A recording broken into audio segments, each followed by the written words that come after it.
Salam sejahtera untuk kita semua. Perkenalkan, nama saya Joey Stefanus dari jurusan Bisnis Manajemen yang ada dalam kelas TNIA pada mata kuliah Karakter Building Pancasila. Pada kesempatan kali ini, saya akan langsung mempresentasikan proyek akhir saya.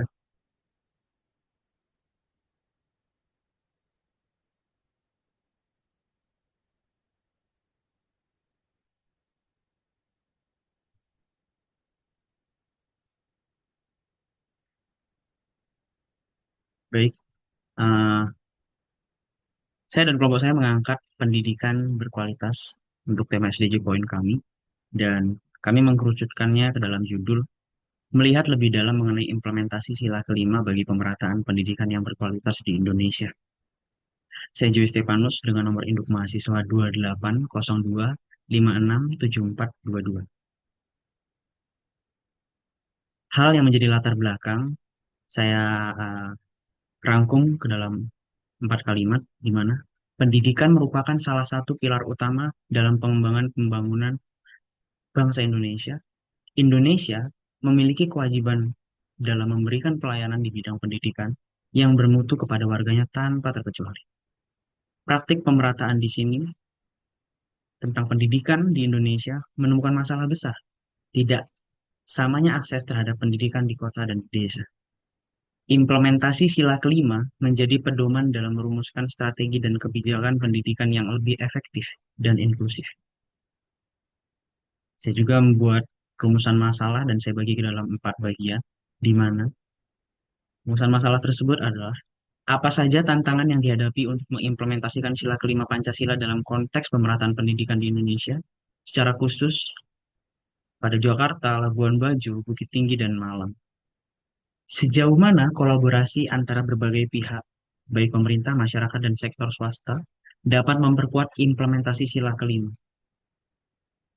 Lalu, bagaimana juga pengaruh pemikiran kritis dan kreatif dalam merancang solusi untuk masalah pendidikan yang tidak merata di Indonesia?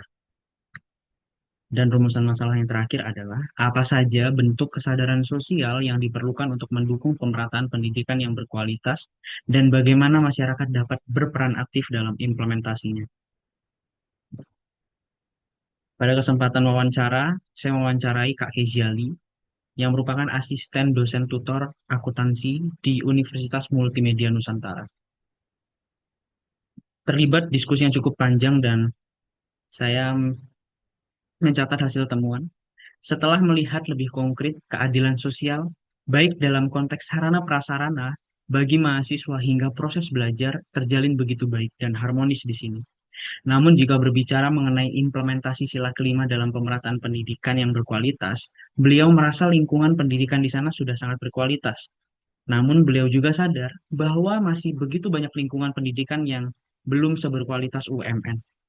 Beliau juga menjelaskan bagaimana mereka yang walaupun tenaga pengajar swasta juga secara aktif berpikir kritis dan kreatif dalam memberikan pencerdasan khususnya tentang beasiswa kepada masyarakat. Sebagai kampus yang sudah maju, beliau menekankan bahwa mereka terjun langsung untuk memberikan kesadaran sosial akan pentingnya pendidikan melalui seminar beasiswa. Lalu, solusi yang dapat saya berikan adalah implementasi keadilan sosial dalam konteks pendidikan yang berkualitas di Indonesia harus didukung oleh elemen pemerintah dan elemen masyarakat. Atau dengan kata lain, diperlukan semacam kolaborasi masyarakat dengan pemerintahan untuk mengimplementasikan dalam dorongan kepada pentingnya pendidikan yang berkualitas di Indonesia. Salah satu tindakan nyata yang bisa menjadi solusi adalah dengan memberikan program pencerdasan kepada masyarakat tentang beasiswa. Terkait refleksi pada 3 poin uh, BINUS Graduates Attribute, saya mengambil adaptability, di mana memiliki kesempatan untuk mewawancarai narasumber membuat saya belajar banyak sekali hal baru, khususnya dalam hal pendidikan. Beradaptasi sangat penting dalam menghadapi situasi yang dinamis, atau dengan kata lain tidak sesuai dengan ekspektasi kita sebelumnya. Respon kita menghadapi hal tersebut adalah proses adaptability yang sangat penting. Tantangan terbesar yang saya hadapi dalam mewawancarai narasumber kali ini terlihat begitu jelas pada berbedanya gaya komunikasi di antara kami.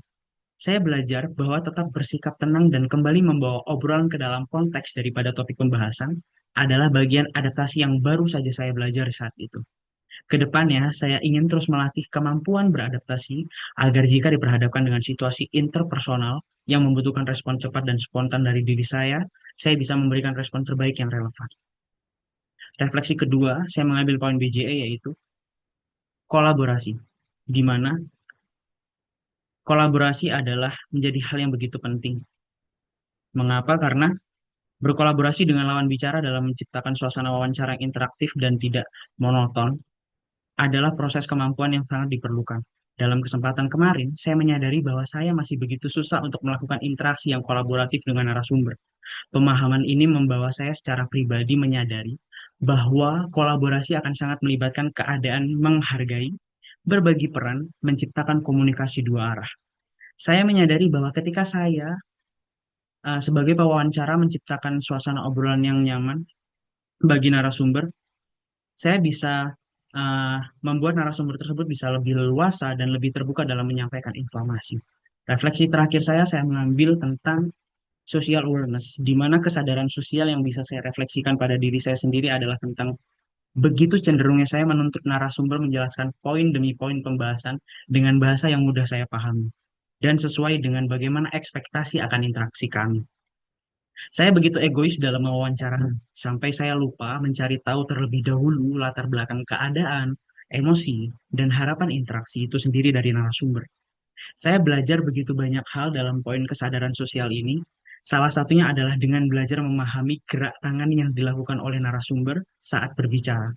Saya lebih berusaha memberikan narasumber ruang untuk berkomunikasi dan nyaman dengan caranya sendiri. Pengalaman wawancara kali ini mengajarkan saya bahwa social awareness tidak hanya berbicara tentang pemahaman intelektual saja, melainkan juga sampai emosional hingga keadaan saat wawancara bisa membawa sebuah obrolan menjadi bermakna dan efektif, baik dalam konteks pembahasan maupun contoh relevan dari narasumber itu sendiri. Akhir kata, saya ucapkan terima kasih untuk perhatiannya. Terima kasih untuk mata kuliah karakter building Pancasila. Dan sekali lagi mohon maaf apabila dalam penyampaian saya masih terbata-bata dan masih cukup kurang. Saya berjanji, saya akan melatih diri saya untuk menjadi lebih baik lagi. Terima kasih. Salam sejahtera untuk kita semua.